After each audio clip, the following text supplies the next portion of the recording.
Summer 1987. North Atlantic Ocean. The ocean was calm again, just as it had been 75 years ago.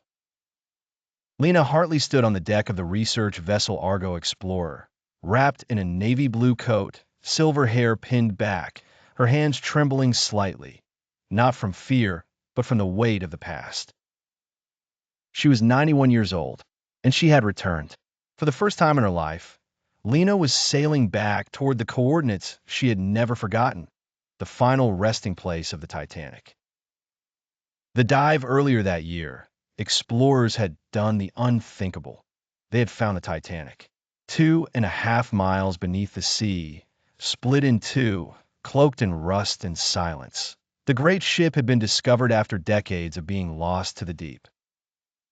When Lena heard the news, something stirred in her, something unfinished. She had written the stories, shared the memories, even helped preserve the names of the lost, but she had never faced the place itself. Now, she was here. A submersible named Mirabelle would take her down. Descent into memory as the small vessel descended into the blackness. Lena clutched a copy of her old journal, now worn at the edges, pages yellowed, some ink smeared with time. With her was Dr. Alex Monroe, a marine archaeologist who had grown up reading echoes of the deep.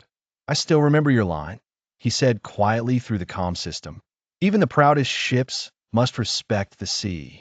That stuck with me as a boy. Lena smiled. My father's words. Still true.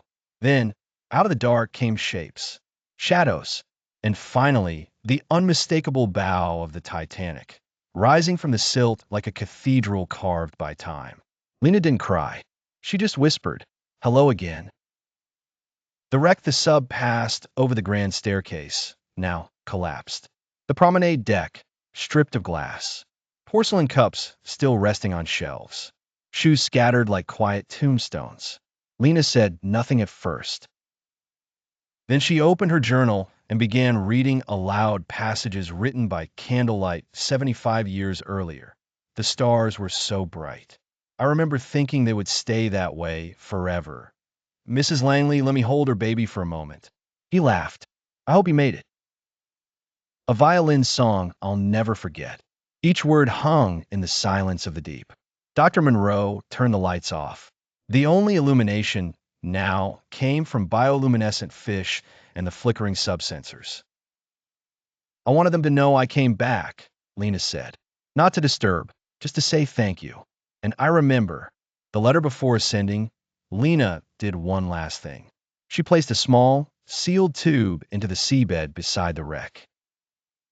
Inside was a letter, written in her careful hand, to those who dreamed, who sailed, who sang, who hoped.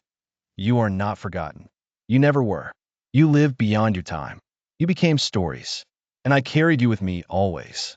Elash. The surface back aboard the ship. The crew gave Lena a moment alone. She sat at the edge of the deck, breathing in the salty air. Around her, the ocean stretched endlessly, indifferent and eternal. But she smiled. She had seen the Titanic not as a ruin, but as a memory kept alive, not in steel, but in story.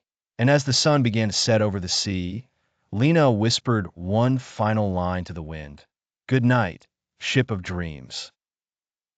And the waves answered, gently, as if they remembered too.